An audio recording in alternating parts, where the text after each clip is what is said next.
What's up, everybody? Welcome back to the B Main. I'm Gavin Grubbs. I'm with my co-host Scott Shive. There is a lot of hot news coming around the racing world right now. First and foremost, Venturini Motorsports is closing their doors at the end of the 2025 season. Assets are going to Nitro Motorsports. Billy Venturini will still be involved with the team for 2026, but after that, we don't really know what's going on. In other news, the USAC Midgets kicked off their season, as well as Indy 500 testing has began. We'll cover all these things later on in the B main, but Scott, let's get started with, first and foremost, our main event for what we want to talk about this week, the Cars Tour at Orange County. Yeah, look, I'm going to go ahead and tell you all, viewers, I've been packed down here at school with finals, so Gavin is really heading away this episode. I've been a little behind. I was at Sobo again this weekend, so I was locked in, 24 hours on the road, but we're not talking about that. We're talking about Cars Tour at Orange County. I tried to go. Did I tell you this? No, you didn't tell me this. Oh, yeah. Okay, so my good buddy Kevin Sheevy that I stay with when I'm up in Charlotte, he was supposed to – he wasn't doing anything. So we were going to go to Sobo, and I was going to do my thing, and then we were going to go to Orange County because it's on the way from Charlotte to South Boston. Like, it's on the way. But he ended up having to go work with Garrett Smithley down in Talladega. And sadly, Garrett Smithley, a pretty fun time too. I know. He didn't have a bad deal out of it. No, he didn't. And so, but anyway, I was still gonna go. I was like, I'm still there. I'm around. I might as well go. I've never been to a Cars Tour race, and so I went up to Sobo that day, and we had a little bit of a rain delay, and so that put us ending at about 7.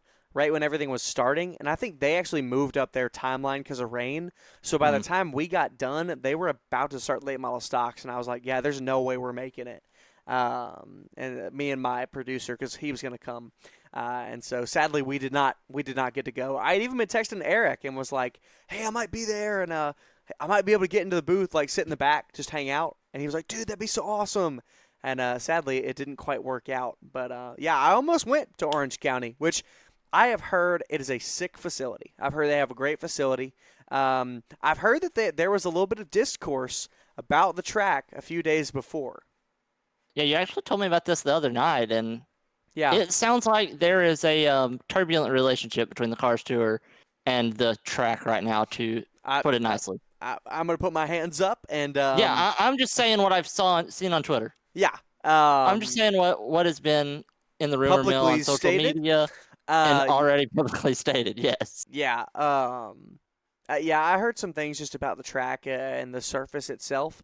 It seems like by race time, everything was patched up. There was nothing going wrong. And put on 2 great shows. No, seriously. I think so, too. But yeah, the Pro Late Model race was great. I don't know. You said you didn't get to watch any of it, but nope. It was a great race. Short race though, but Tyler Reif started on the pole, and talk about a young star. He's and he doing ran really well. He did the double. Yeah, he ran the double and did really well. He's a driver. I think he's one of the more underrated guys right now. What does he run? I've heard his name. What else? Normally ARCA West. That's what I thought. Yeah, normally he runs ARCA West. He got a couple ARCA West wins last year, actually. So, I mean, he's a very good ARCA regular. He's young. I think he's 17 still. So he's not able to run the speedways on the full-time ARCA schedule yet, but I'm sure he will be once he's 18. Oh, yeah. Keelan Harvick started on the outside pole. He had another great run. We talked about it 2 weeks ago. It's insane. And I think we're going to see more of this about the drivers at a younger age being able to, compete at this level. Just because they're starting even younger. We're just seeing a change. And, I mean, he's in a great car and has a great team behind him, and I think that, obviously, that's going to make him better. But, I mean, that's not going to make a 12-year-old run in the top 3 or 4 in a great series. Yeah. I mean, you got to take a step back and don't look at the name Harvick on the side of the car. Don't look at everything around it, and just look at this kid driving great. He faced some adversity, too. It was later on in the race. There was a incident where Tyler Reif, it was shortly after a restart. Jade was running 3rd. Keelan was running 4th. Tyler Reif was kind of slipping back. He had used up his tires a little more than the other cars around him, and he got loose out of 2. Avedizian went low. Harvick went high. and there just wasn't enough room for 3 cars.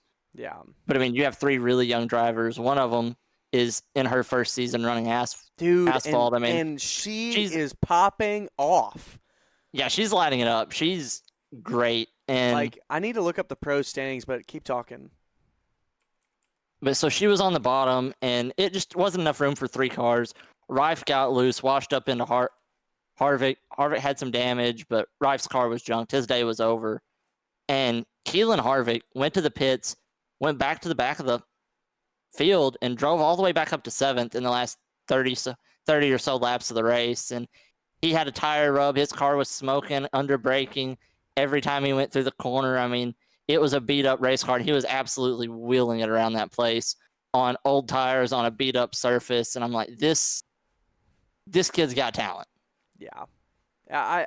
It was just really impressive. I think like that. It was so cool just to be able to talk, like see him, and I don't get to watch it, but like him working through the field. And you said it like someone who is upset, but honestly, the way he went about it, he didn't go just wrecking through the field.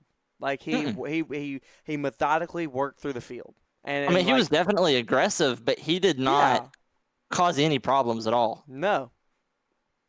He was driving the wheels off the car. Yeah. And which says a lot to me is how he faced adversity. That's how you got to look at these drivers when they're in a great car and have high expectations. Don't look at them saying, oh, they're running second in a first-place car. Say, okay, he faced some big adversity. He rebounded. Like, that's what you have to look at. And if I'm a team owner on a late model stock team or an ARCA team right now, even though he's 12, I mean, you're looking 2-3 years down the road, he'll be in the ARCA series. These team owners right now are already looking at him. They're watching his every move. Oh, yeah. And I think that's a really, really good look. Oh, absolutely. Just you love a mature driver that isn't just oh, I got wrecked. I'm faster. You know, it's what you love to see. And talking as well about Jade Avedizian, it's insane what she has done running asphalt for the first time, getting in a pro, running so well back in the World Series of Asphalt. She won her first ever Cars Tour race, and although it was through disqualification, she was battling for the win and New River All-American. Like, and so it wasn't just given to her. Like, from TJ DeCare. I'm pretty sure she's 2 for 3 in the Cars Tour now, and has a second place finish. She's run 2 races, so there's been 3 total, and then she's run 2. She has got 1 win, 2 top 5s, 2 top 10s. Yeah, and her worst finish is second. Right. And when she won that race back in the World Series, her average finish is 1.5. And that's not including her win at the World Series of Asphalt. Right, and here's the thing. She's 26 back. She's in 8th of the overall standings back from Isaac Kitzmiller, but, like, 26 is not a lot back. Like, this whole point standings is really close between a lot of these drivers. Like, also, speaking of, Isaac Kitzmiller is leading the standings. He's done really good in that Rackley War 25. I think he's a driver that is very underrated and not talked about enough. Like, the first time I ever heard of him was when I saw him run. I don't know if he ran the Snowflake 100. I think he ran the Snowflake. Yeah, he did, because I remember he had the Rackley War 25, and it was in the green Grinch scheme. It was sick. But Isaac Kitzmiller has definitely impressed. I think he's definitely one to watch for the rest of this season, especially in the pros. I'm pretty sure he ran the ARCA race that was earlier that day. He did. That day? Or was it Friday? It was Friday. Maybe. ARCA, no, because there wasn't a truck race. ARCA and Xfinity ran the same day. Pretty sure he ran at ARCA that morning and flew to Orange County. Maybe.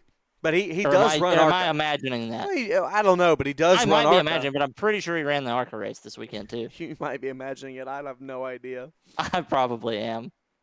But I like to hype people up. Oh, yeah. But another young driver that won, we haven't even mentioned it, Luke Baldwin. Yes. I mean, but I can't say we're terribly surprised. No, I'm not saying I'm not surprised at all. I'm just saying you got to give the guy his flowers. He won the race. Yeah. He went out there and he did very, very well for himself. He's run pros for a while. He alongside running his modified when he was younger, they got into pros. Like he's run modifieds and pros. Like he's ran at this Snowflake 100 the past 2 years. He's had a little bit of bad luck. He's obviously now full time in the Wayland Modified season in the tour. Yeah, he's a modified guy because he's Tommy Baldwin Racing. But and you know what we didn't even get to talk. I don't know if we talked about his debut in Martinsville in the Truck Series. I don't even think we did. I think that flew under the radar. We'll bring it up now because he's on the topic. He absolutely impressed. I think he had a few mistakes, but he got wrecked by some people, and he didn't get the finish he deserved. But he was absolutely a top 7 driver. Like he could have finished in the top 5, and I think he's one. He's going to have a few more starts this season in the truck. I think he's a guy that if everything goes well this year in the Wayland Tour, I think we could see him in the Truck Series in 2026.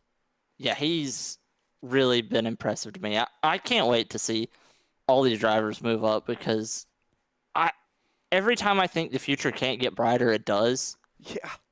Because we were talking earlier in the season, I was like, man, how's the Cars Tour going to replace Butterbean? How are they going to replace Quapple? How are they going to replace these guys? And Brent Cruz, like, how are they going to replace him? And then now you're looking and you're like, well, how's ARCA going to replace Zilich and Sawalich? And every series is doing just fine, finding more drivers to fill that hole of these young kids. And they just keep finding them, and it seems like they keep getting better and better every year. Oh, 100%. And it's crazy. Speaking of guys and replacing, Connor Hall didn't have the greatest race at Orange County. He spun obviously very early. They just missed it, really. Him and Minnie.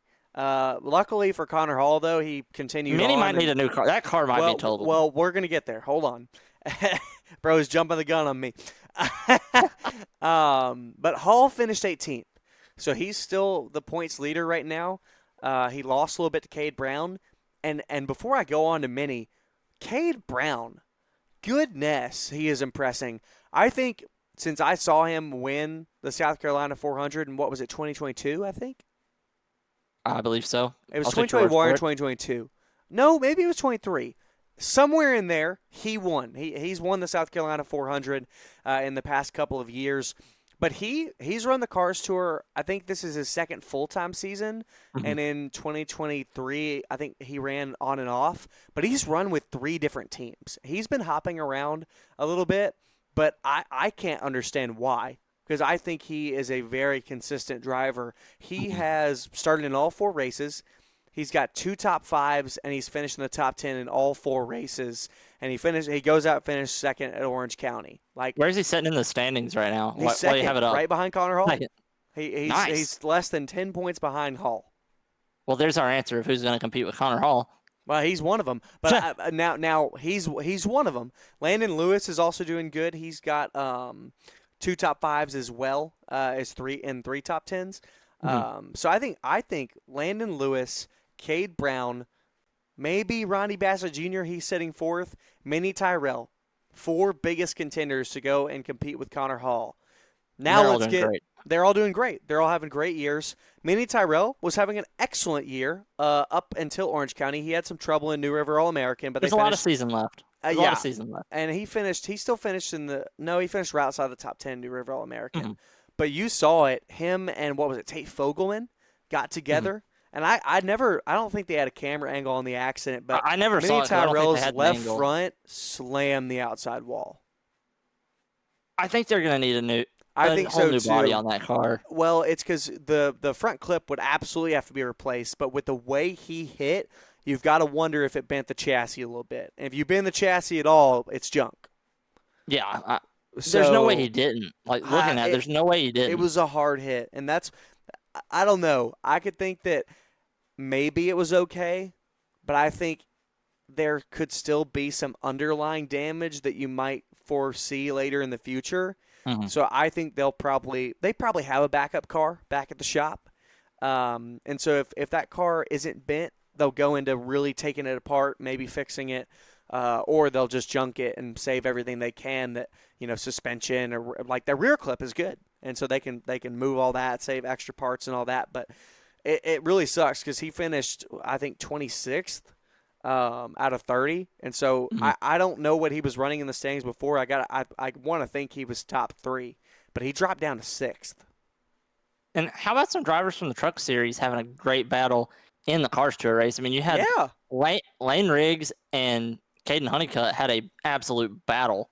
I don't know if you got to see that during the highlight reel I or did. not. I mean, talk about some great racing, intense racing, but nothing ever crossed over that edge of being too much, and just put on a great show. Yeah, well, and Two drivers I like too. well, and 2 drivers I like as well. But here's the thing: they got bested by Cade Brown and Jared Fryer. And who is Jared Fryer? Bro, I've not heard. I think he's a veteran. Okay, so here's what I know about him. I know he ran at New River All-American early in the year, and he became Jared Flyer. Remember that? Yeah, Yeah. I remember that now. But I think he's running the Cars Tour quite a while. I looked him up, and I think he ran some. I don't think he's ran full time in a few years, but I think he's ran back in the late 2010s. Was a full time guy. Let me look. By the way, viewers, Timothy is here. He has. He's playing joined us. Minecraft. He's playing Minecraft because his wisdom teeth have started to cause him immense pain, and so he's not able to talk for the whole episode. But Timothy, are you there?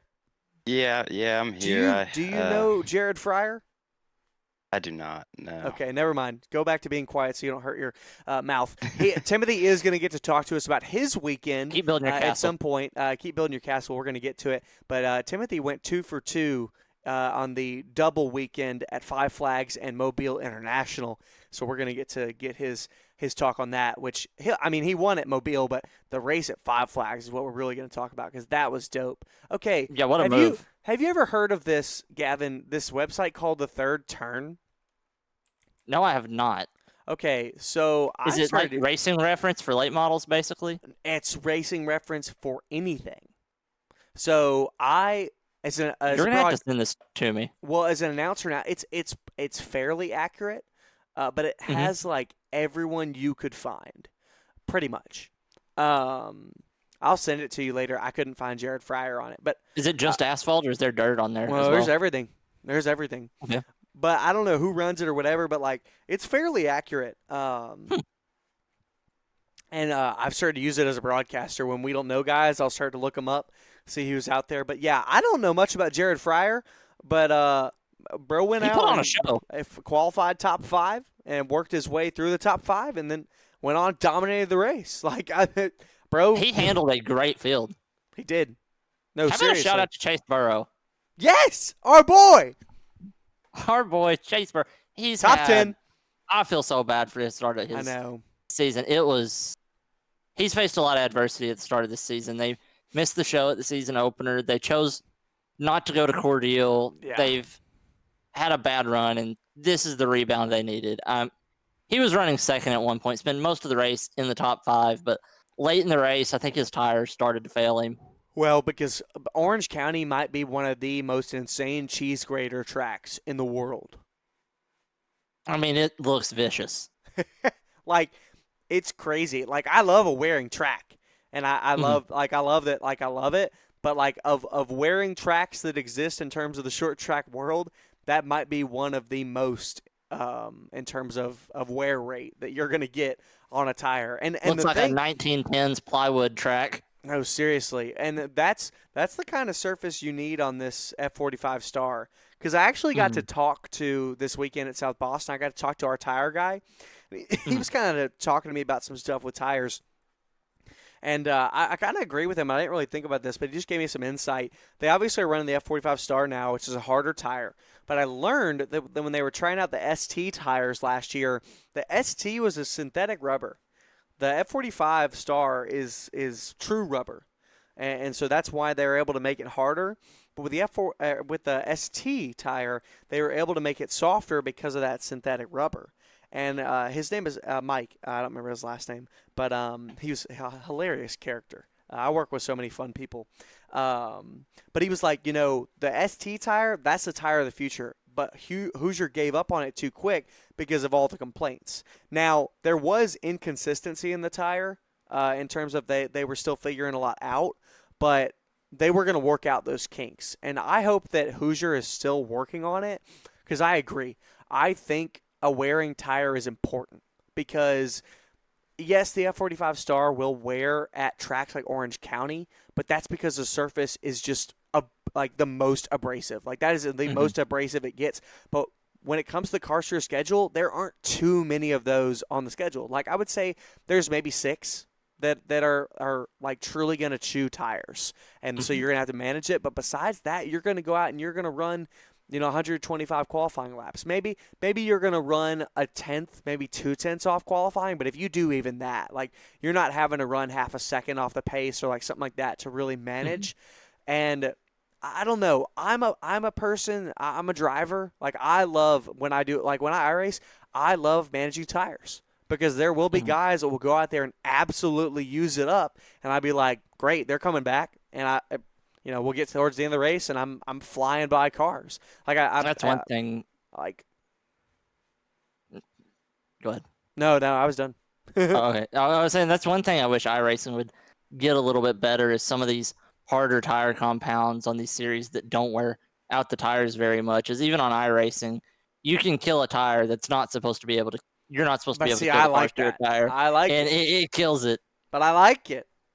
I mean, I like it too. It's at a point, but I mean, yeah, you're not supposed to be able to kill that tire. No, because I can go out there and run fast laps, but you can only get to a certain point without being coached. That's why I ask Timothy a lot of questions and I get coaching. But there are guys on the service that are like, duh, I'm not, the fastest or whatever. But like, I do love tire strategy because it gives a driver who knows how to save tire another advantage, another thing in their playbook. And so that's something that I do hope that Hoosier's still working on, because I don't think the finishing order and things like that, for the most part, should be determined on who can go out there and run the fastest laps every single lap. I think there's more when it comes to driver talent.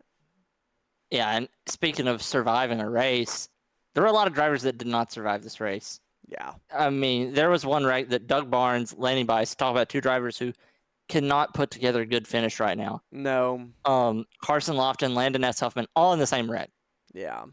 And that wreck with 43 to go was a parking lot. That was a doozy. I don't know how Landon Lewis made it through that. I have no idea. Because he was kind of the one to start the wreck. Well, he got into the 01 with his right rear. Barely. He tore the nose off him. I thought Landon Lewis finished up towards the front. He did, but he just didn't get too much damage from it. But he tore the nose off that 01. But yeah, but I mean, that's one thing I don't know that I think having a softer, more worn out tire would help with is these parking lot wrecks on restarts. Yeah. Well, and because I actually talked to a kid this weekend. Name's Tristan Brunelli. He runs at South Boston. It's his first year in the what is he running? I think he's running the limited. And I was talking to him about shifting stuff because we had problems with the Cars Tour and stuff like that. And so, these they're all the same cars. And I was talking to him about it. And he was like, yeah. And it's what Dale Jr. said on Dale Jr. Download. But, like, I don't know the correct proper term. But the space between third gear to fourth gear is really long. Like, it is a long draw all the way. And so it's really common for drivers to pull it from third and think they're in fourth because in anything they've driven, it's a shorter shift. But with the late model stocks, you have really got to pull it all the way down. Like, it's a far transition. And so some drivers won't pull it all the way down. You let it go, and it jumps back to neutral. That's what we're seeing. And so I've heard of a lot of people are now going down the backstretch, third, fourth, practicing it. And look, I bet a lot of people did here at Orange County because there was almost no problem with shifting. And like I kind of made a little bit of point about this on our last episode, when Dale Jr. says something, those young guys are going to listen. No, they better listen. They better listen. Yeah. It sounds like most of them did. Yeah. But that shifting deal I'm glad that's kind of worked out of the system for now. It's going to happen. You mistakes can't avoid happen. It. But we just saw a lot of it at Cordeal. But yeah, what is it? Jared Fryer goes on to win that, and great Great drive by him. Cade Brown in second. Caden Honeycutt, pretty good night. I don't know. I think he didn't qualify well, and he worked through the field. But Jared Fryer, I think, was the fastest car. Yeah, I don't think he had anything for Fryer towards the end. No. He might have had a little bit on a restart, but I don't think he was going to beat him. Yeah. How about the NASCAR mods? The Icebreaker 150 at Thompson. There was a really, really fun moment from that race. We can talk about John McKennedy. He led the first 40 laps. Austin Beers got up front after a restart. He led some laps. Dude is doing freaking good. Yeah, but I'm gonna there's usually quick. No, hey, you're Swedish Fish. If you would like to sponsor us, raspberry. That sounds amazing. They're gas. So Swedish Fish. I'm gonna go buy some of those tomorrow because I love anything that's blue raspberry. So I'm gonna go buy some tomorrow. Walmart, baby, dude. Oh, anyway, go on. So with the NASCAR mods, they do have live pit stops, which is very interesting for a grassroots. I know. Technically a regional series. I think it's cool. It's super cool. It's cool. I love it. But if I was a driver or someone in that like, you got to have more money. It causes chaos, and I love it, though. Yeah. But there was a interesting moment with only 27 to go is Ron Silk and Justin Bonsignor spun each other out off pit road. Crazy. Two guys that are always competing for the championship. Two guys that used to be great friends, and they've talked about it on the broadcast before. They have a pretty serious rivalry, and they haven't really been on speaking terms for, I think, 2 years now. Oh, my gosh. That they've talked about, and I think they have a healthy relationship, but I think it's past the point of being friends at this point. Dang. But they spun each other out. The two best guys in the field spin each other off pit road. How does that happen? I don't know. How do you have two guys who have been racing for decades? I can't remember who was where in the incident, but you gotta back out. Like Thompson, that is a 1-lane pit road exit. 1 lane. You're not getting out of there too wide. It's just not gonna happen. And I don't know what their rule is with where the line is. Where I don't know, but eventually I think they both recovered from it, right? Yeah, Bonsignor ended up, or Ron Silk ended up winning the race. He bounced back. Yeah. Went from the outhouse to the penthouse. I love how you put out the phonetic spelling for Bonsignor. You're welcome. I know how to say his name. Okay. No, I'm just saying, like, in general. It's just funny. I have to remind myself because also, I looked at him like, huh? You need to work on your phonetic spelling because you said Bonsignor, which is close, but it'd be sin. There's no G. Yeah, I guess so. I'm correcting Gavin's phonetic spellings now because we use that so often. It's the first time we ever. It's the first time we've used phonetic spelling in here, but that was a business decision with a name like that.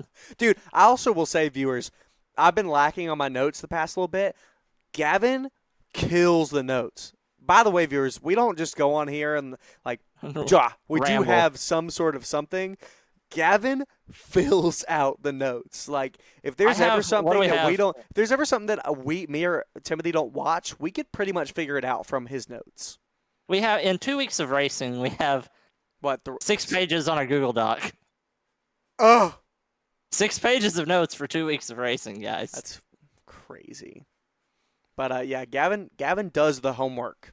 Hey, and we're not too there yet. We're still in the mods, but Gavin and I did watch some dirt stuff together this week, so we'll have some things to conversate. That's some of the most fun I have is when we get so on call much and watch fun. races together. Like it's great. It's the best. Well, honestly, Gavin and I were saying, and again, we'll get there, viewers.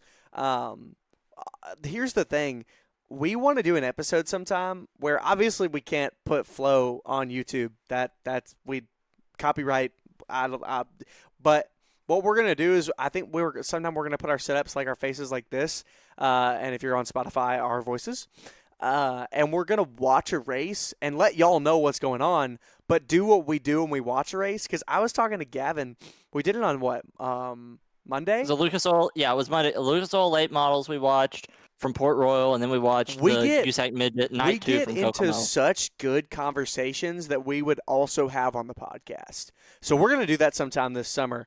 But anyway, continue with NASCAR mods, Gavin. Yeah, Patrick Emerling. Yeah, back to it. Ron Silk won. Patrick Emerling second.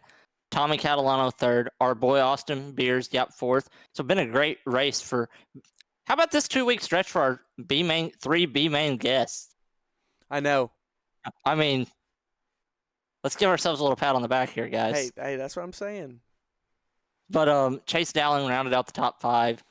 Other than that, interesting end of the race and some fun pit strategy. Not a crazy race, pretty standard for the NASCAR mods. But Patrick Emerling's leading the championship now, and that's a pretty big change from Bonsignor and Ron Silk. Is their dominance for the past 10 years. To see someone else up there in the front leading, I hope it can stick. I want to see a championship battle, at least with one new face in it here towards the end of the year. Yeah. Here's the thing. I think one of our new faces, it's going to be Beers. He's doing great. He's so fast.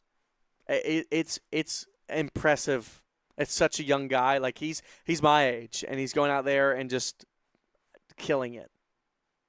And I know that technically it is still in the NASCAR regional umbrella, but the NASCAR mods are such a different animal than a stock car that he is at the top level. He's at the top level of his discipline of racing, and he's a top 5 driver at 21 years old, when the top 3 drivers are all over 30. And to put him in that group with them right now is really impressive. Yeah, no, I so agree. And I'm really excited to continue to be able to see him in stuff because you see year. Over on the stock car side of things and over on the dirt late model side of things, not as much in sprint cars. You see young drivers doing great over there at an early age, especially recently, but you don't see young drivers being in the top 4 or 5 drivers of their discipline at 21 years old. Usually they're not there till 27, 28, 29 years old. So he still has 5 to 10 years to develop and keep getting better. Oh, yeah. And I really wonder. We're looking at 7 or 8 years until he hits his peak. I wish we would have asked him what his plans are. Like if he wants to just stay in mods and if that's making money for him. Or I think he said that. I think he said he has no, like his future ideally would be NASCAR, but I think he said that he's happy racing mods. Yeah. Hey, if you can make a living. I mean, he's doing great right now. And our last little bit before we go over to dirt, ARCA East at Rockingham. How about NASCAR's trip to Rockingham? Dude, I'm so glad they went back. Loved it. They put 30,000 butts in seats for an ARCA East event. Just think about that for a second. Yeah. For an ARCA East race, 30,000 people were there. It's insane. Like, dude, I loved the stuff from Rockingham. Like, I really thought, and like I thought it was good racing. Now, do I think the Cup Series should go there? No. But I like the Trucks and Xfinity having their own tracks. Yes, I agree. It's working out for the Cup Series at Iowa. It didn't really work out at Kentucky. But there needs to be a little bit different identity for every NASCAR series. Yeah. I think the Truck Series should go back to dirt. I talked about this earlier. Yes! The Truck's identity needs to be mostly... Did we talk about that last episode? I think we did. Dude. The Trucks need to have the identity of, we go to Daytona and Talladega, maybe Atlanta and Vegas, but their identity needs to be short tracks, and I think 3 to 4 dirt tracks a year, and going to tracks that the Cup Series can't go to because it's not that level of facility. Truck Series companion week with the Cars Tour somewhere would be awesome. Dude. I also will say you do need to make sure you're throwing in enough 1.5 miles and keeping the super speedways because we are training these drivers. But I think the jump from again, here's the thing. I don't love ARCA as a development series. It's not my favorite. And with Venturini going under, what does the future ARCA look like? Exactly, and that we'll get into that in a second. I'm not trying to hate on the ARCA series like at all. Like, but like I think we've seen more drivers be able to compete at their local level, and then with them doing well, jump to trucks.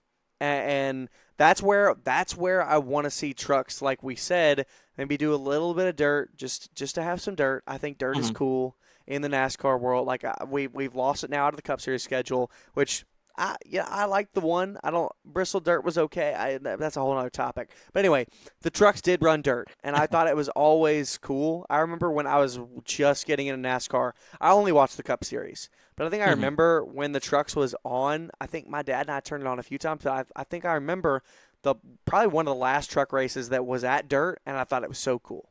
Like, and I hope that they'll maybe get back to that because I think it's important to maybe have a few dirt events, short track events, enough mile and a halves, and then 2 super speedways of just training the drivers, keeping some of what they're familiar with what they were young, but then training them as well into what they're going to go into Xfinity and Cup.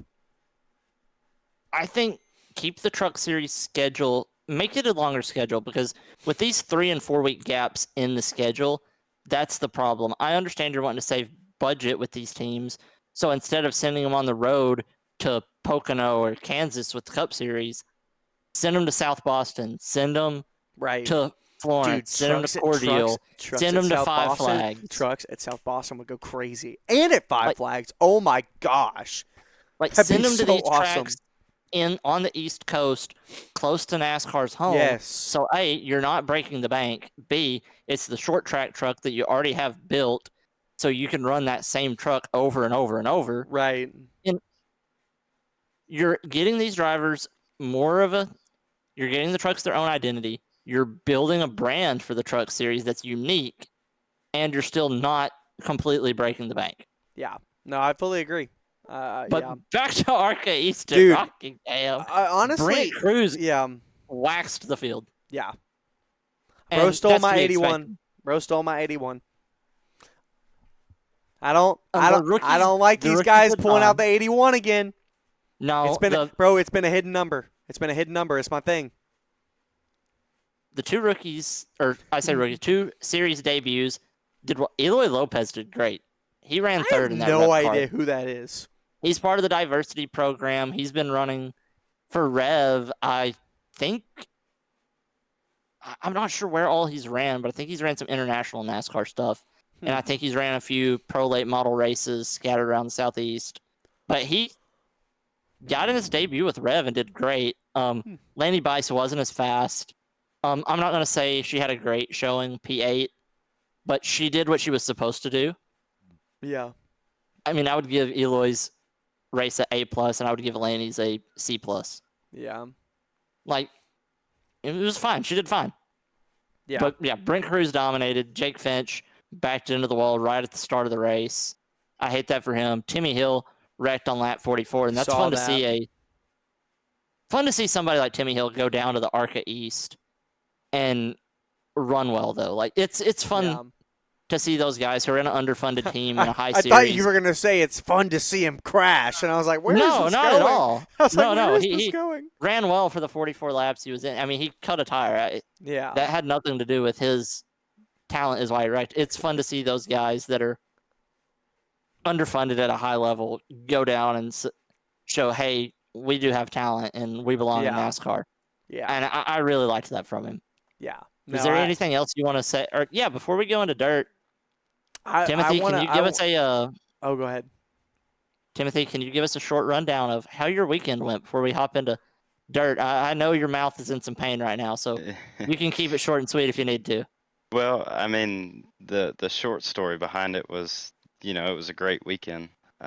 No complaints in the slightest, but 2 poles, yeah, 2 wins. Can't complain about that. yeah, 2 poles, 2 wins. I mean, Friday night we went to Pensacola, set on That the was pole. the best night.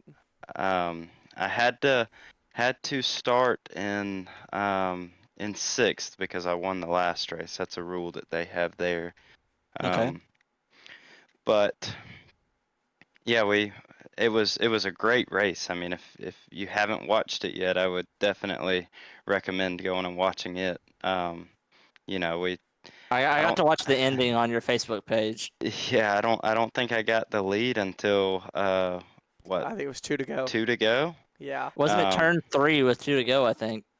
Yeah, it was something like that, but it was an amazing race. I mean, you don't get much better competition than the Outlaws at Five Flags, but yeah, we had a good night there, and then the next night we went to Mobile, first time there in I think 3 years, and the one time that I ran there was in a super late model. It was actually my second super late model start, but yeah, we set on the pole there, rolled a 1 for the dice roll, and uh, I, the outside pole sitter was able to get a better jump than me on the initial start, and yeah, he rolled the top on me in 1 and 2, and I think I followed him for about 30 laps, and then a lap car got in his way, and I was able to sneak by, which I believe we had the faster race car, and we would have gotten him within the next couple laps. I was just pretty much pushing him around the track for 30 laps, but yeah, it was a really great weekend in total. Yeah, I know. You told me about earlier last week. You were like, "Yeah, we're gonna go run the double," and I was like, "Yep."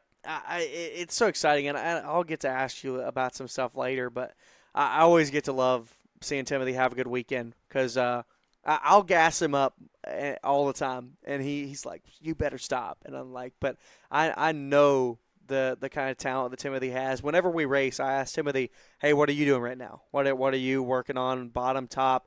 How are you entering? You know, where are you lifting at? All this stuff." And every time I ask him, pretty much every time I get better, pretty much. And but yeah, I'll gas him up all the time because Timothy. You need to find a half a tenth or a tenth. Just ask Timothy what he's doing. Oh, 100%. Like it's, and you're gonna find it. Like if you listen to what he says, you're gonna find it. And hey, look, I learned from him all my tire saving stuff. At least for the most part. Not at Southern National. I learned that on my own because Tim can't do that one. But Yeah, I was about to say I feel like I've learned tire saving from you. Really? Yeah, because Let's well, go. you've helped me or given me ideas. You haven't given me the answers, but you've given me the ideas that have led me in the right direction. Hey, And I was giving Gavin some the other day. He was like, "Where were we running, Gavin?" Oh, it was Lanier with the late model Oh stock. yeah, and Gavin was keeping up towards the wall and just cutting down. And I was like, "That's where your right front's going. You're in there way too high." And he'd cut all the way to the bottom. I was driving an interesting line. I was following the car in front of me, which probably wasn't good because he was slowly getting gapped by everyone else. Well, I'm glad at least Timothy's learned something from me because I think I've learned a lot more from him. But yeah, hopefully Timothy will have his wisdom teeth out next episode and he'll be here with his webcam because he That has is his the webcam. plan. That is the plan. And hey, plus we'll all three be with Summer. And I know Gavin's been on a quote unquote break this whole time because he's graduated. But Timothy and I I'm should. done. Well, I know, but Timothy and I should be done with school for the semester, and so our summers will be a little bit more free in terms of probably this podcast and episode watching, at least for the most part. I'm excited for what we're going to be talking about our next episode, too. There's a lot to look forward to. I know. So, but yeah, thanks for that, Tim, and viewers. And we all hope that his teeth get removed and he feels better. Not all of his teeth though, just the few. Yeah, just the 3 that are left. I actually had one removed today because yeah, I was in that much pain to where I was like I told my mom, I said I'm about to go out to the shop and get a pair of pliers and pull this one out Golly. if we don't get something done about it. And Yeah. well, Geez. I still have all my wisdom teeth and my tonsils. My wisdom teeth I are don't gone. know. yeah, I still have my tonsils, but I'm down a wisdom tooth now, so About to get. You took one tire, now you're about to go in for the other 3. yeah, I gotta go More look tires at of these other gas. 3. But Gavin, into you the want to send dentist us off. on to dirt? Yeah, Dirt's been popping off recently. USAC Midgets had their season opener this weekend at Kokomo, Indiana. And this was one of the first time since the Chili Bowl you've gotten to watch a midget race, and it was your first midget race on a track that wasn't an indoor temporary track. What did you think about it? Dude, I want to ask you what you thought. They were fast. They were Absolutely ripping, dude, and they were fun. I would love to go and race a midget someday just for fun. Like they are. I want to race. It's funny. I want to race Legends, a pro car, a late model stock, on the asphalt side. I just wants to race. I do. Yeah. If y'all can't tell, I'm an announcer and that's my career. But I want to race too, just as a hobby when I'm not. But anyway, this is what made me think about it. The more we do this asphalt side, legend car, pro car, late model stock, super. Just at some point in there, I want to race all of those. Dirt side, I would love to race a midget, a sprint car, and some form of a late model. Like I want, dude, so bad. I just want laps, bro. I just want laps.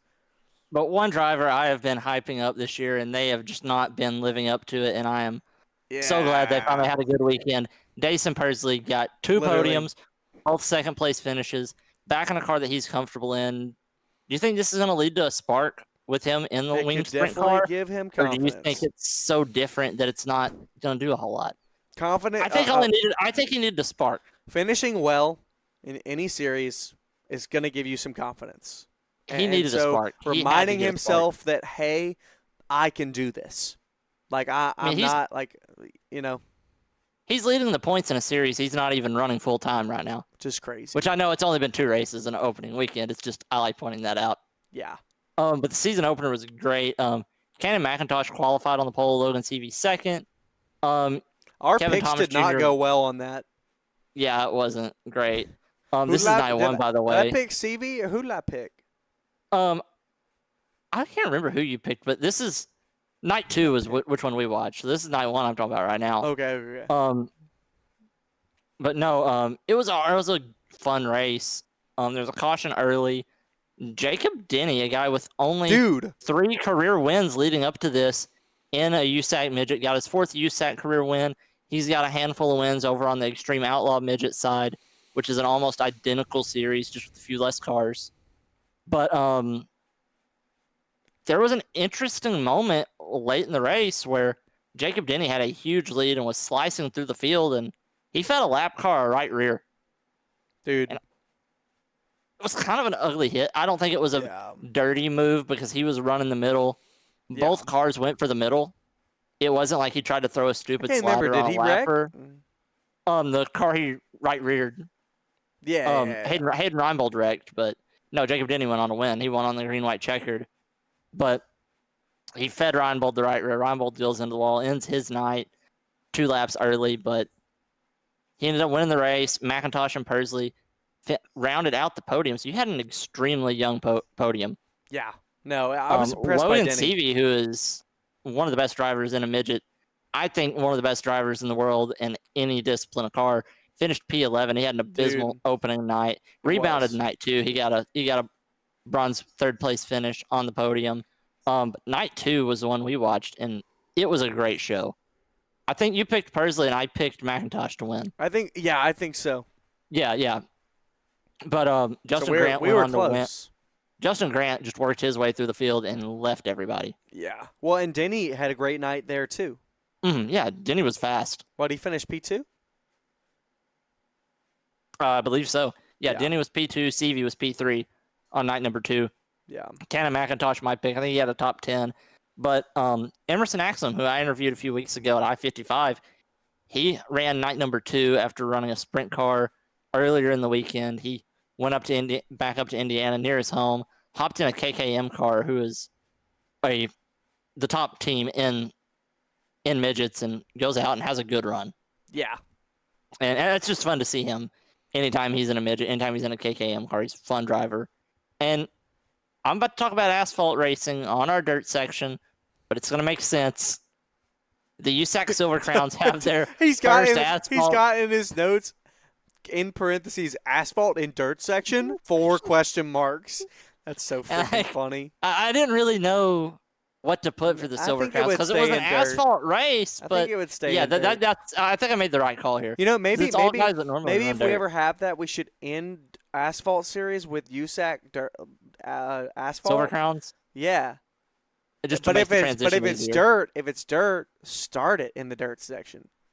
Yeah. Yeah. I like this. I We're like that. learning, viewers. We're learning. When the Silver Crowns race, they're going to be our transition piece. But they were at Toledo, which is the asphalt track with these Silver Crown cars, and Justin Grant qualified on pole, led 100 laps. And that's really all there is to it. He lapped all the way up to the podium. Just pure dominance from Justin Grant. Yeah. And I didn't get to see that one, but dang. He is currently, I think he's in the top 3 or 4 drivers in all the USAC series. And he's got a bid to win the Triple Crown this year, which is something that has only been done a few times in all of USAC history. Yeah. I want to see him do it because he's a great driver, amazing driver. Yeah. World of Outlaws, they were at Knoxville, not the Knoxville Nationals yet, but they did have over 70 cars in a 2-night event. Jeez. Friday got rained out, which, in a bonehead move, I saw a video on Twitter of the water truck driving around the track, watering the track to get ready for hot laps, and then shortly after that, it started raining. They sent the water truck out, and then it rained. Dang. That's crazy. That's hindsight's 2020 there. Yeah. But on night number 2, Logan Schuchart won the dash, started on the pole. He had an all right race. He finished near the front. Rico took the lead very quick. Aaron Reitzel, jumped. He rolled the top on the start, got around Schuchart. Rico got up front and left the field. Donnie Schatz and Parker Price Miller spun out on lap 13. Spencer Baston and the Macedo brothers all kind of get together on a restart, all bobble a little bit, but it caused a yellow, but they all stayed undamaged. Really good save by all parties involved there. And Rico, everybody's favorite sprint car driver, held off a surging Kyle Larson who made up like 2 seconds on the last, or I think it was 0.6 of a second on the last lap, and won by half a car length. Yeah. Which is awesome. Anytime you see something like that is great. And then after that, they went to Jacksonville, not Jacksonville, Florida, different Jacksonville. Logan Schuchart started up front again after winning the dash. Larson started P5, caution on lap 4. Larson works his way up to second quick and starts closing. After lap 15 restart due to Sheldon Hodenshield spinning, Kyle Larson got the lead and did not look back. Sheldon Hodenshield did go to the work area after his wreck. They had to put a new top wing on, and he made it all the way back up to 9th after going to the work area, which is awesome anytime that somebody does that. How about the race we watched, the super late model race from Port Royal? Oh, that was fun. My gosh. I think that was the race of the week for us, that out of the 2 that we watched. We both love super late models. We do. They're so fun. They're so awesome. And Ricky Thornton Jr. is just on a tear right now. He won 2 races this weekend. They had 3 raced Friday, Saturday, Sunday. He won Sunday in not quite as dominant fashion, but he still did really good. He got around Jonathan Davenport on a restart with about 20 to go? Yeah. Yeah, like we said, that happened with Aaron Reitzel getting around Schuchart at the start. Rolled the top there, but what'd you think about Port Royal? Dude. What'd you think about that track? It's cool. I thought it was cool. I really did. Like it reminds me so much of Martinsville, but dirt. Yeah. It was. And it's a fun track, dude. But also, before I know we just moved on, but I'm looking at the schedule right now. World of Outlaws is going to Eldora this weekend. Yes, I love Eldora. We gotta watch that. I think everyone has heard me talk about how much I love Eldora, and has heard me get on my soapbox and tell everyone that if you don't watch an Eldora race, you're the worst person ever, I guess. It's amazing. Yeah. It's going to be such a good show. Every car that goes there puts on an amazing show. I'm so excited for that. But Ricky Thornton Jr. won 2 of the 3 races this weekend. Devin Moran won the first one of the weekend at Georgetown, Pennsylvania. Which, dude, close finish. Oh, my gosh. Yeah, I mean, that was... Remember that? Yeah, RTJ threw an absolute Hail Mary. Oh, yeah. I mean, coming to the last lap, I was like, all right, Moran's got this. And then through 3, I was like, wait. Coming off 2, I was like, wait, this is Thornton. He's going to do something amazing. And then when they came off 4, I was like, Oh, he might get him, but no, he didn't. But it was, wow, what a finish. Yeah. Wild. Let's get into our fun part of the weekend. Yes. What do you think about the bonehead of the week this week? Okay. I actually can't say mine. We've talked about it. Okay. We Mine is affiliated with this, but I am going to give it to one of the greatest baseball players ever with Chipper Jones. I'm giving you bonehead of the week. I mean, what a tirade he went on Twitter. Bro, yeah. 6 tweets in a row, all about Joey Logano. He did 6 of them? I only read 1. 6 tweets in a row. It was 2 tweets, and then he was responding to other retweeting. Bro, or really quote does not tweeting like tweets. Joey. Goodness. I mean, it was. After one, I'm like, all right, this is funny. 2 athletes, going at it on a little bit of a Twitter beef. But when you tweet about the same person 6 times, I don't care who you are. Like that's a bonehead move. That's bonehead worthy. Goodness. Come on, man. Dude, chill out. Yeah. But badass move of the week. I'm gonna give it to Justin Grant for having a perfect 100 lap race at Toledo, lapping the field up to the podium. Yeah. I mean, Justin Grant is on fire right now. Yeah. What's your badass move of the week? Or Mine badass was, of the mine week? was Keelan Harvick, working back through the field in the Cars Tour race. Yeah, it was awesome. I thought it was Keelan extremely did impressive. Great. It was awesome. Yeah. No, I agree. Now, we talked about it a little bit earlier with the ARCA East, but NASCAR returned to Rockingham last weekend. Loved it. And let the trucks and Xfinity have their own show. Easter Sunday, they gave all the Cup teams the day off. I love that move. A lot of people don't like that move. I like the move, giving them Easter Sunday off. I love it. It needs to happen. There needs to be a few breaks. I was going to say, I think they need more breaks. It is really insane how much race car drivers are on the road. It really is. And I think allowing the Cup Series to have a few off weeks helps the Xfinity Series, helps the trucks. Oh, absolutely. And you got to have eyes on these young guys. But Jay Garcia impressed me early on in this race. He's a driver who is not exactly lit it up in his, 4-year career now in the Truck Series? Yeah, he is. He's in year 4, and he is. That's a nice way of putting it. Yeah. But yeah, he had a battle for the lead with Chandler Smith. On lap 36, Lane Riggs closes the gap, got up to P2. That's one thing I was noticing. Garcia's truck was falling off towards the end of the stages. Yeah. I think he might have been driving it a little harder, but not a lot of tire fall off. I didn't realize they redid the surface at Rockingham a few years ago. I didn't know that coming in. I was like, man, this is about to eat some tires. And they were flying around there the whole run. I was like, what's happening here? Yeah, no, they redid the surface recently. Yeah. Corey Day struggled again. Yeah. And we talked about this a little bit. I want to talk about this. Yeah. I want to talk about this because there's a lot of times that a driver comes from the sprint car world, tries out NASCAR, and it doesn't go great. Yeah. I mean, we saw how well it's worked for guys like Kyle Larson, Christopher Bell. I mean, look at 2 of the guys in the Hall of Fame, in my opinion, possibly the 2 most talented drivers to ever strap into a race car, and Jeff Gordon and Tony Stewart made the transition flawless. What's going wrong with Corey Day? Because we saw it with Rico. We saw it with Brad Sweet back in the early 2010s. Not everybody can make the move. No. And here's an interesting thing I'm going to say. When they're both in a midget, Corey Day's slightly better than Jade Avedizian. It's not a big gap, but he's, I would say, 4 to 5 positions better than her on a normal night in a full field of 50 to 60 cars showing up. Yeah. He's a couple of spots better. Yeah.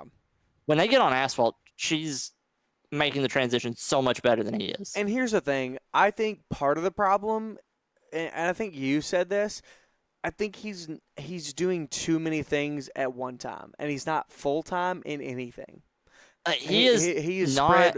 spread way too thin. He's running Xfinity races. He's running truck races. He's running running ARCA high races. limit. He's running ARCA. He's running He's running Trans Am. yes. like- Like why?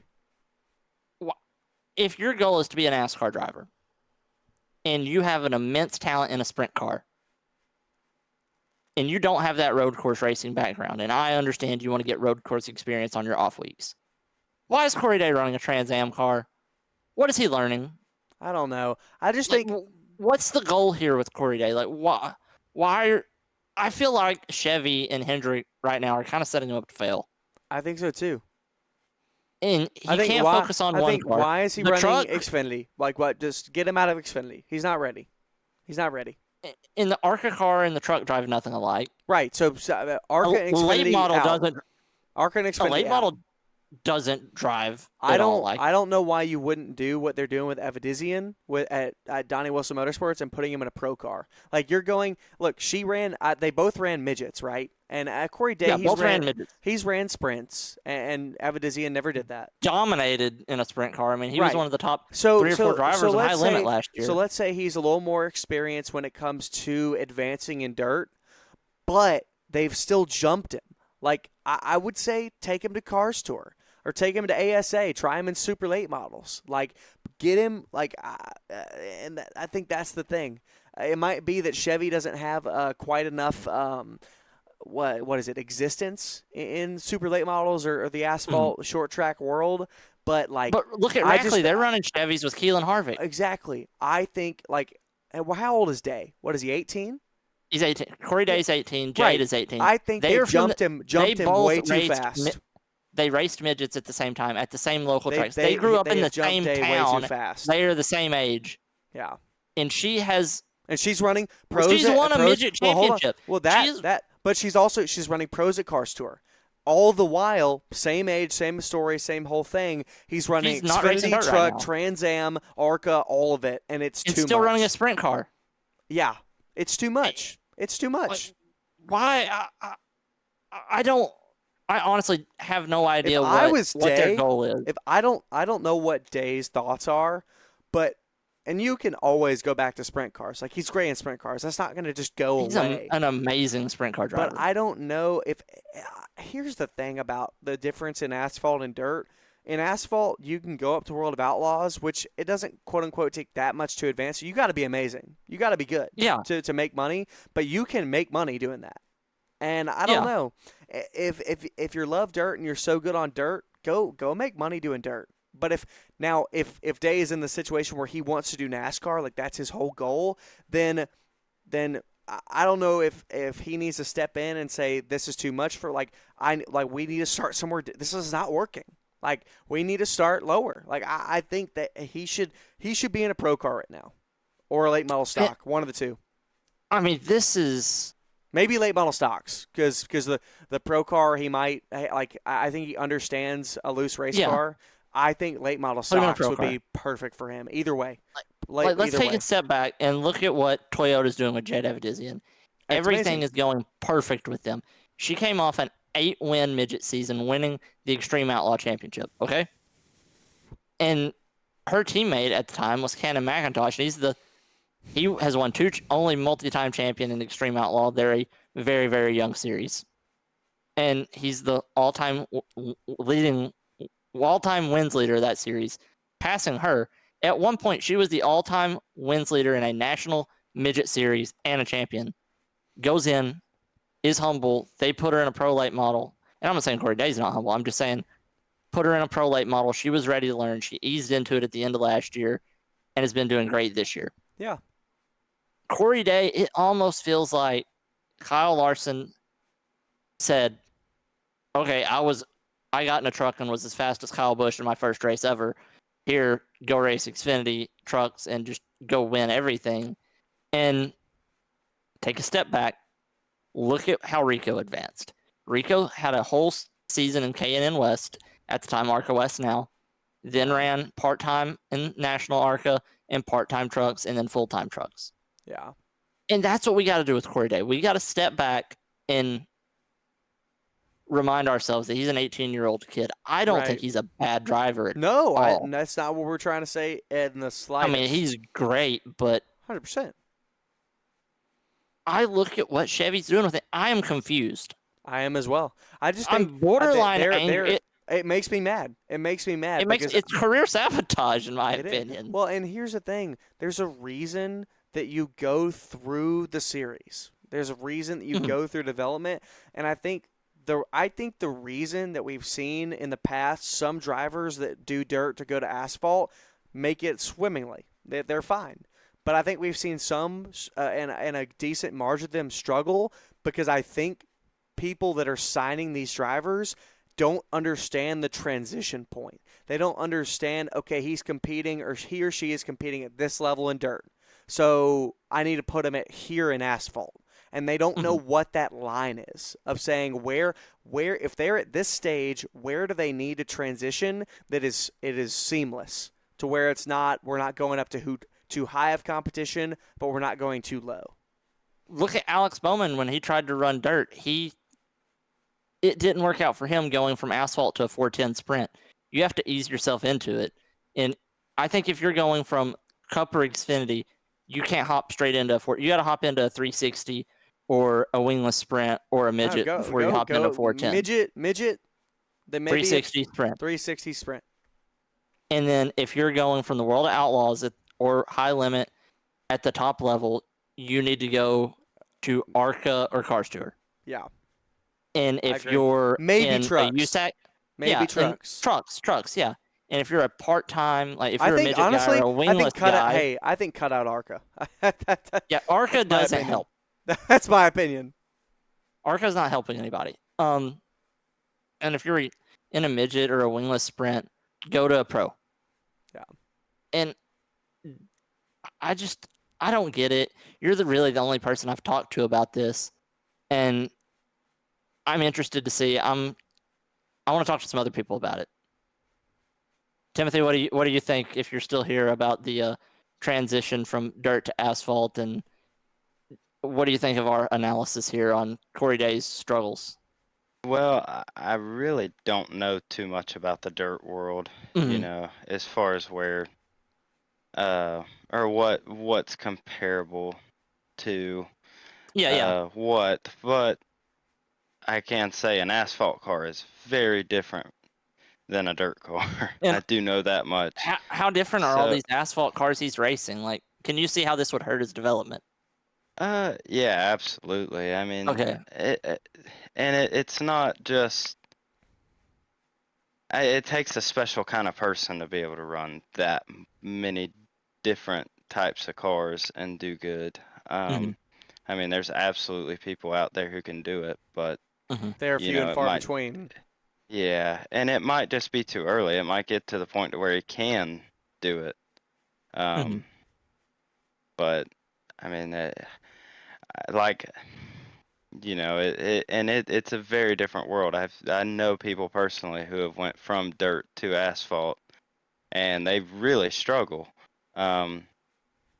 You know, because I mean, it's a completely different driving style. But I do think that the dirt guys, if they're focused on one type of asphalt car, they can adapt very quickly. But yeah, I think for sure he might just be he might just be too spread across different race cars, and you know, just having a tough time adapting. Yeah, I'd have to fully agree. Yeah, and I mean, you look at the rest of this race. Sorry, we're going back to the Corey Heim, Giro Ruggiero ran out of gas on the last run, and Tyler Ankrum I got so upset because, dude. How about a good feeling for Tyler Ankrum, though? Look, a good feeling for Tyler Ankrum, but here's the thing. I am a huge Gio Ruggiero fan. I got to watch him in Supers when Timothy was racing alongside him, and I was definitely a big fan of him. Commented on his content, and he would respond. It was cool. But he is very humble. He's very quiet, but he is going out there and getting it done. I would say by the end of the year, he will have a win in the Truck Series. Gio Ruggiero is a future Cup Series driver. because Mm-hmm. Toyota has done a great job developing him as well. He's running P2 right behind Corey Heim, and if they had pitted earlier, Corey Heim would have won and Gio would have finished second. And he rebounded to an 11th place finish, and Heim, I think, got 8th or 7th or 8th. But I don't think enough people are talking about Ruggiero. I just want to shout out Ankrum again. I mean, he went Dude, 6 years without a win. He hasn't won since before COVID. That's crazy. I mean, I don't know how he stuck around that long without getting a win. Like, I don't. he's can't kill a cockroach, I guess. I don't know. I don't know if that's a good comparison. That sounds kind of mean. I don't mean that in a negative way at all. But you get what I'm saying. I don't mean it in a negative way. I'm just saying, like, you get the, can't kill him. No. But, the Xfinity race at Rockingham was great. Great. I thought it was great. I love it. Rockingham might be my favorite track now. I mean, it's awesome. It was definitely good. Nick Sanchez has been turn one. Nick Sanchez impresses me so much. I agree. Turn 1 and 2 really remind me of a Darlington. Like, you had to they had to really cut down to the bottom, but then they'd swing back up to the middle line. Like, it was interesting. Mm-hmm. It was a racetrack that had such good character, and I loved it. I mean, it's awesome. Here's the one thing that everyone talked about. Catherine Legg. Yeah, I knew. Wallet, Casey Kane. I mean, we've heard what everybody has to say about it. I don't have a new angle that anyone else hasn't said, but let's take a step back and realize that car's 30 miles an hour slower anyway. Yes, but okay, so here, I'm going to give my analysis. Legg she moved to the middle, was letting the leader by. And I don't know. Sawallisch did miss the bottom a little bit. So, okay. So I don't know if she knew Sawallisch was behind her when she was in the car, but I will say she held her line. She went up to the middle. Here's the thing. She did definitely brake a lot more in the corner. And I think she was letting the leader by. So, yeah, what I think Sawallisch was planning on doing was following her through the middle and then probably passing her next corner. But since she braked so much, she checked up, and so he tried to turn down to the bottom. There's not enough there, too close. Couldn't hold it. Yeah. So I think he was entering with her, but when she overbroke the corner, he tried to get out of it. That's my thing. Casey Kane gets stuck in it, which I hate because I think Casey Kane would have finished top 5 in the race. But that's my thing. I think it was a racing incident where Catherine Legg was letting the leader by, so Sawallisch was going to follow her in. She's braking harder. He's entering faster. Like, it just unfortunate set of circumstances. Sawallisch, by the way, is P27 in a Joe Gibbs car. Out of 28 full-time drivers. My gosh. I feel bad because I don't know what's not clicking. Timothy has talked about it on the show before. Sawallisch has immense talent. I don't know what is going wrong. I don't know if it's crew chief or team or car, but something is not clicking. They have got to make a change because I don't think it's Sawallisch. We have seen him succeed in so many disciplines of racing. I gotta wonder though if he maybe should have done a year in trucks. That might be the only thing that I question. I don't think it would have hurt it. I don't think it would have hurt. I don't think there's nothing wrong with taking your time in the truck series. No, we see so many young kids, whether it's their own choice or not, they do advance so fast that honestly, even not in terms of competition aspect, enjoyment of racing in life. He didn't even run a full ARCA season. He went from the ARCA East straight to Xfinity. Well, here's my we've talked about it on last episode, but here's my thing. Dale Jr. spoke about this before. He talked to it with Josh Berry when they got him into the team at Junior Motorsports. He said, you will never have more fun in racing than late model stocks. And while you're always going to have a fun and a passion for racing, the higher you go up in the chain of NASCAR, the more it becomes job and the less it becomes just going out of racing. Like, you're still racing and you do it because you love it, but it is your job. So I think a lot of young kids might not be relishing in that enjoyment. And so they might miss out on some of that. They're jumping straight to the job. And so that's even part of it, that Sawallisch has gone up so quickly that he might have even missed some of that enjoyment. But that's not truly what we're talking about here. I don't think it's him. I think there may be a little bit where he's a little underdeveloped for the Xfinity car, but I think he has enough to where he can make the bridge the gap. Like we saw him, he was doing very well at Bristol before the incident with Zilich.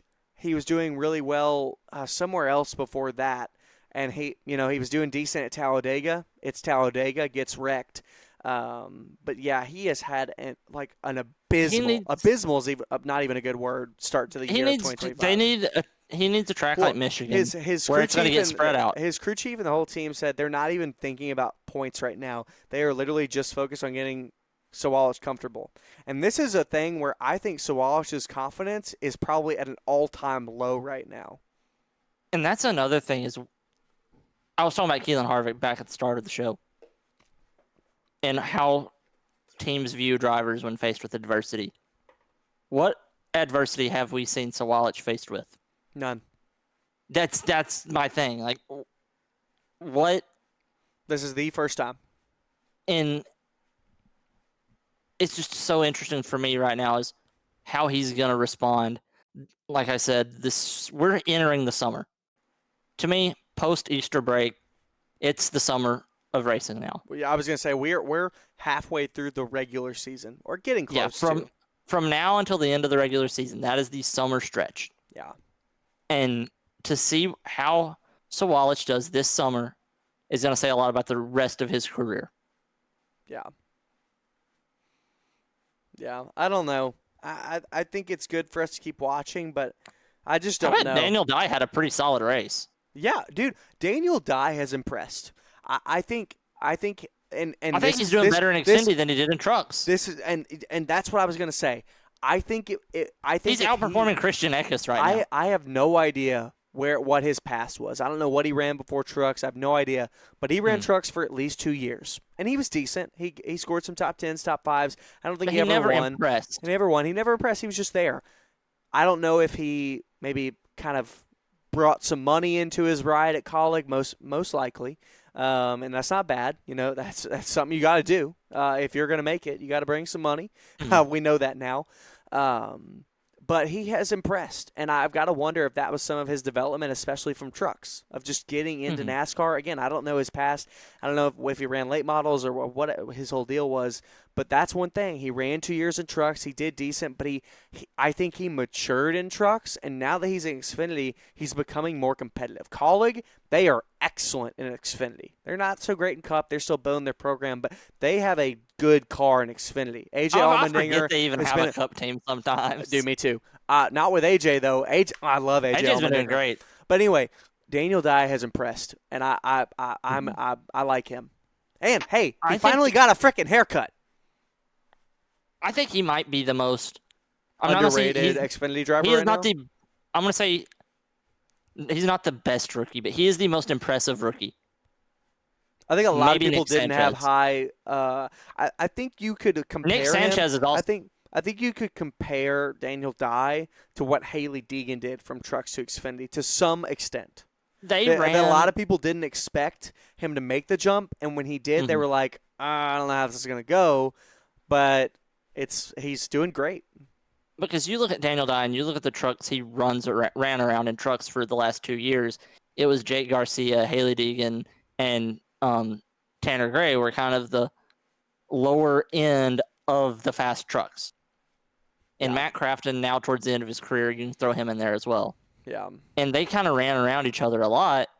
So to see Daniel Dye make the jump so well, it's good to see. I like seeing drivers succeed. Me too. No, I really do. Nick Sanchez is awesome. Yeah.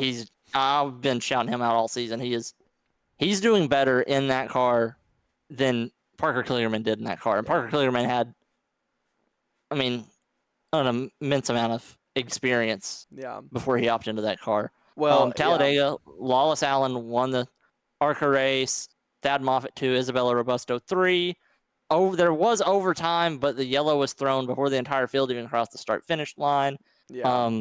Say what you want about that reg. Somebody said that there was a car that ran out of gas. Some said it's just ARCA being ARCA. Doesn't matter. Lawless Allen 1, Thad Moffitt 2, Robusto 3. Pretty good race for an ARCA race.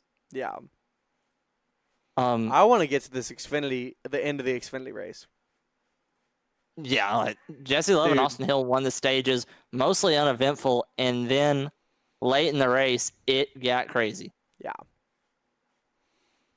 Jeb Burton was in a late race incident. He got away from it fine. I haven't looked at the finishes from the race, but from Have a you seen lot the of what I pictures? saw, I think Jeb Burton won. I look at the picture and I can't say that Austin. To me, it looked like Austin Hill was in front. Here's what I don't understand. Because the angles were not good. Transponders. They have transponders. I don't Why can't they understand go back why. and look? That's what. And why is nobody on Twitter?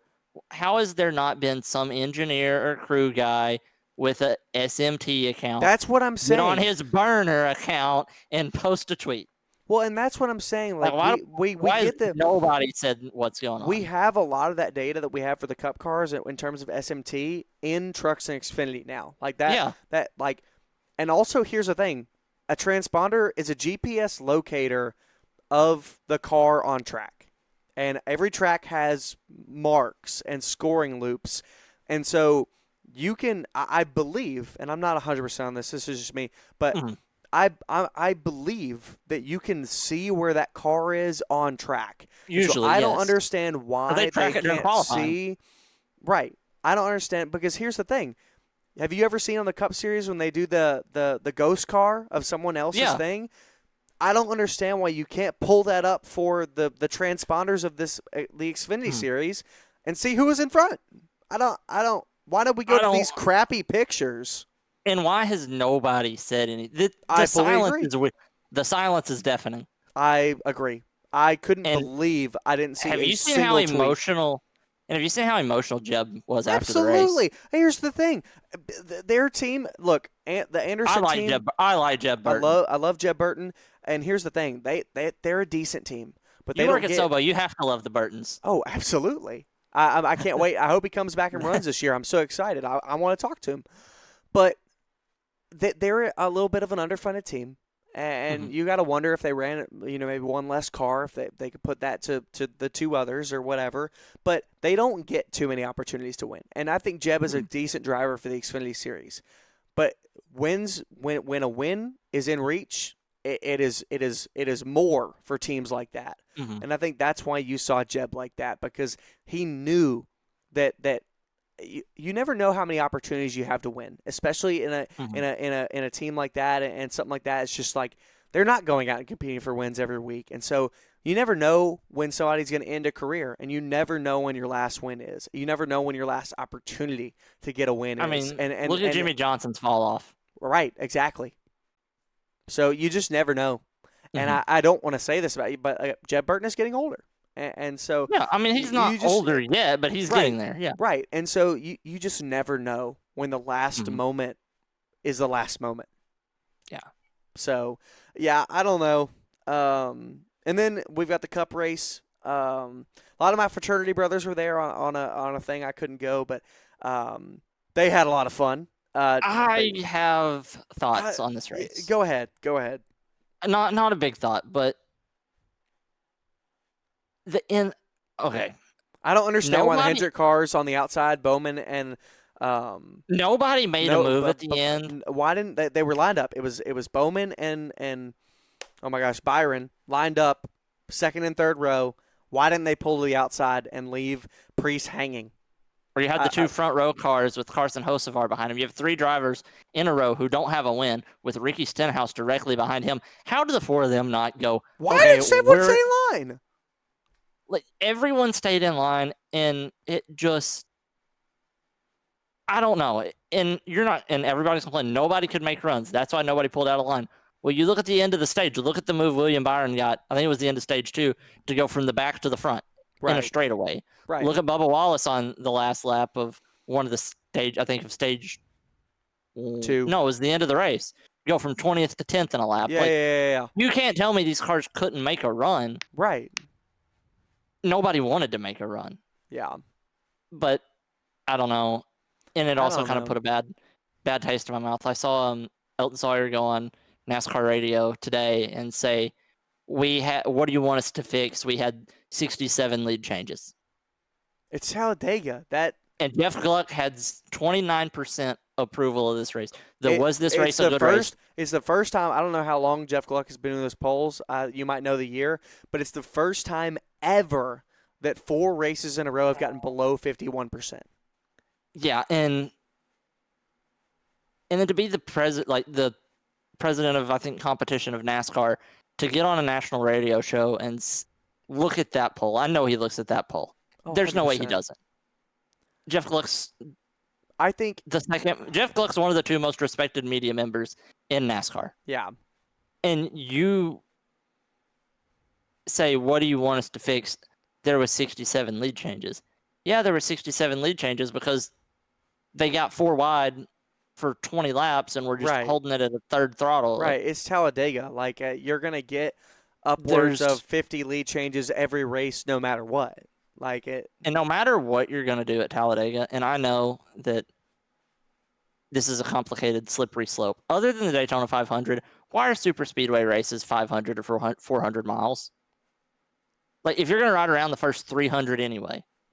I don't know. Every super speedway race needs to be 250 miles. Maybe like 3. Here's the thing. I like. But don't have the stage break. Have one stage break. I like the intensity of that. Something could go wrong at any moment. But I do think maybe shorten it a little. But here's the thing. The reason that we had them ride so much this race in the past year and a half is because of fuel saving. And now that does come in. Why are they saving fuel? They're trying to split the stage in half. Yes, I know. But I'm saying like, yeah. If anything can and will go wrong over a long run, I think you should still have the stage 2. Only have one stage break at super speedways, maybe. Yeah. Because if there's a chance to have, instead of breaking the stage in half and bunching the field back up after pit stops or flipping the end of the stage, field's going to be bunched. Always. The field's always going to be bunched. If you spread everybody out on a green flag pit stop and get the field spread out in groups of 8, 9, 10 cars, the racing will be more intense because they will be trying to catch the group in front of them. Yeah. And I know that's spread out, not good optics, but once they do bunch back up, that's, I think, going to create better racing. But that's just me talking. Here's the thing.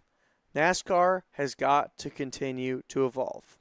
I think it's so important to stay true to your roots, but here's the thing. Generations change. You are nothing without the fans. We have no future without the fans. Me as an announcer at South Boston, we're nothing without the fans. Cars Tour, nothing without the fans. Any of the series of NASCAR, nothing without the fans. And so you need to be listening to your fans. I understand you have got to put safety has got to be a part of it. Above all else, protect our drivers. But we are so advanced in safety now that I know there are other things that NASCAR can do to make the competition better. At all the places we go. We're doing great at the mile and a halves. I love the mile and a halves. They're so awesome. But if they're so traditional and want to stay a part of their roots, short tracks are a part of our roots. And yet the package is straight up dog poop. And we have got to work on it. Take the diffuser off. Denny Hamlin said it so well. He talked about the problem with the next-gen car. He said it has too much reliance on downforce created under the car. We need more over-the-car downforce. The spoiler, things like that. It is too reliant on clean air. If you get behind the leader, there's nothing you can do. But as the second place car, you need to have an advantage in saying, if I'm faster than the leader by any sort of margin, I should be able to go and affect his car to where I can manipulate him. You should be at a disadvantage as the leader. If you have not watched Denny Hamlin's podcast from that, I believe it was after. It was after Martinsville, wasn't it? It was sometime in the past month. But I have never heard anyone say it better. And I'm not a Denny Hamlin fan, but I'm a huge fan of his podcast because when he's out of the car and his analysis, spot on. But that's the thing that NASCAR has got to attune to the fans to some point. Because, and Mike Joy, I watched his segment with Kevin Harvick on Kevin Harvick's Happy Hour.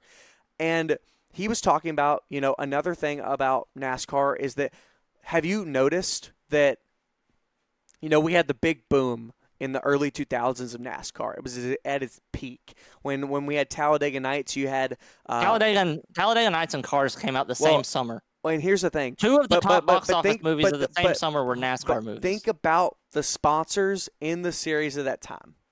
You've got Kellogg's, you've got Wonder Bread, you've got like all this food, you got Powerade, Budweiser, all of these fan brands. But now we have Sayus, a shipping company, build submarines. Nothing that is fan brandable. In the early 2000s, you'd walk into your local grocery store and you would see cardboard cutouts of Jimmy Johnson, all these drivers, and young kids and as well as adults would be like, "Oh yeah." Kids would be like, "I love what?" It's a scientific fact that men love cars. I don't know what it is. Obviously. I don't know what it is within our genetics. Men loves cars. Like, and that's cars like women like cars. My mom got me into cars, but I'm saying like this is purely. I know that men like cars. And men like trains, men like all. It's just a thing for guys. And again, women in the sport, women come into the sport, women come into the sport. But I'm just saying, like a young boy would walk into his grocery store and be like, oh, and go watch NASCAR.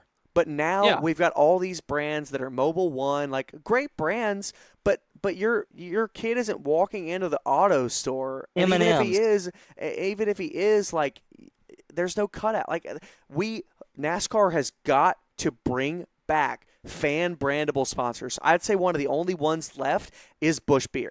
And they're doing an excellent job. Busch Beer does an excellent job. We need more companies in the sport sponsoring NASCAR like Busch Beer that are pushing the out to their fans. Beer. They just posted a Bapple thing. I want a case of Bapple because of NASCAR. I want to go buy Bapple. Their sponsorship is working. We need more of that for this platform and this sport to expand and grow. I know that was a rant, but like NASCAR has got to do that. The time is now, because here's the thing: all these fans that are withholding the sport right now are 60, 70, and 80. You do not have that long left until, sadly, people die and things will dwindle. And if NASCAR does not take a hold of it now, I get concerned for my future. And not only my future as a profession, but just someone who loves racing. That I hate to think of this thought. I thought about it this weekend. If NASCAR doesn't do something, we could see the end of NASCAR within 3 decades. And that I know that's extreme. I know that's extreme. Yeah. And I pray, and I believe the Lord will prevent that. But but that you as a business, you have got to think that is a possibility, and you have to plan to avoid that at all cost. And so it's just, I don't understand the people that are working. Look, and this is I'm not trying to say this with any disrespect. I want to work with NASCAR. I don't want to compromise my future career opportunities, but this is just me stating an opinion. And again, a lot of people know more than me and all this stuff. But I just think as a young fan, NASCAR needs to make sure that above all else, they are working on branding to the fans. Mm-hmm. So that's my 2 cents. How do you get a beneficially mutual relationship is what NASCAR's got to figure out. Yeah. Like, how are the brands going to benefit? But and here's the thing. Yeah. Look at Busch Beer. Busch Beer's doing great. I can guarantee you that in the next 2 weeks, and when Ross Chastain runs that Busch Beer scheme, the Bapple scheme, their stocks are going to jump. Yeah. Did you see? Honestly, if I was a stock trader, Chili's parent company, if I was a stock trader, I'd go buy Busch stock right now. That's actually a good idea. Did you see where Chili's parent company was posting about this quarter? They gained like their stores, not as a company, their stores, only Chili's, not the rest of their stores, went up like 30% in sales because of Carson Hocevar. Yep. Not directly because and what of that, Chili's needs to be doing. Putting cutouts, doing all this stuff, marketing NASCAR. They need to also be like, I need to see a commercial of Carson Hocevar going, "Hi, welcome to Chili's." That'd be freaking hilarious. And hey, look, you know what is one of my favorite commercials? Like, look, a lot of people hate on Fox, hate on the commercial stuff. Look, here's the thing. I understand broadcasting. We have to pay the bills, and there's some poor timing sometimes. Make the commercials enjoyable. But here's the thing. when I see that Busch Beer one, I get excited because it's so freaking funny. The Busch Beer guy is like, don't go when you're going in circles, find a landmark. And Ross Chastain is like, what's wrong with circles? And he's like, different circles, Ross. I die out laughing every time. That's my humor, and it makes me want to go buy Busch Beer. We need more of that. Yeah, and speaking of, you talked a lot about tradition in your little rant a minute ago. The biggest tradition, greatest tradition in racing is coming up here in just a few weeks. Indy 500 began their testing.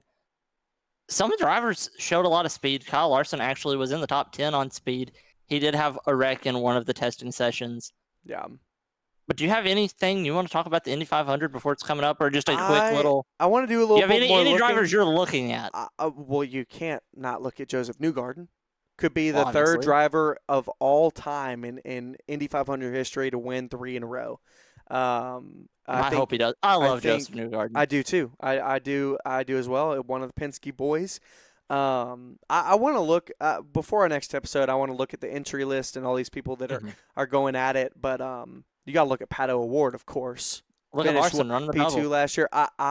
If Larson hadn't had that speeding penalty, he'd have finished in the top 10 absolutely.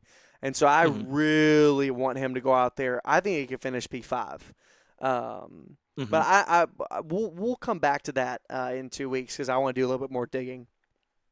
I just wanted to point out the testing has began, and yes, we're getting ready. F1 had a, I think, quiet week. I think they're in the middle of traveling between continents because they're getting ready to go to Miami Australia this weekend. Oh, Miami, yeah. So Australia was the opening of the season. Yeah, they had to. Their last race was Saudi Arabia, right? Yep, which was going a from great Saudi. race. Oscar it's a long ways from Saudi Arabia to Miami. Piastri, Carlos Sainz, my boys had great weekends. So when they go from continent to continent, do they ship the cars on planes? Yes. Yeah. I didn't know if it was planes or boats. So that's why they have the 2-week break is for the. Well, I guess you could get it from there in the 2 weeks, but with the 1 week, you got to fly it. Yeah, that's I was asking that because it was a 2-week break and not a 1-week break. Yeah. So F1's getting ready for the Miami GP. You're gonna be so glad the F1's in America. You're gonna be able to actually watch the race instead of staying up until the wee hours of the morning. Seriously. But I mean, that's about all I've got. Yeah, NASCAR's getting ready for next week at Texas. Like we said, World Outlaws going to Eldora. Harsh Tour is off for a little while, so we're gonna be off on that. I thought they went to Ace soon. I think soon, but I think it's a couple-week break. Oh, okay, we'll see. When's your next trip to Sobo? May 10th. So our next episode, I'll have just gotten back. Nice. So I every 2 weeks, and I love it, and I'm so blessed. Well, that was all for the B-Main for this week. We are excited to get back to you next week. Really excited for the summer stretch of racing. And if you need any sponsorship opportunities, please contact us at thebmainpodcast@gmail.com. The B-Main Podcast 2024. The B-Main Podcast 2024 @gmail.com. There we go. Well, we'll see you all in 2 weeks. It's going to be great. World of Outlaws coming up this weekend at Eldora. A lot of other stuff that Gavin mentioned. But until then, stay safe, and we'll see you at the racetrack.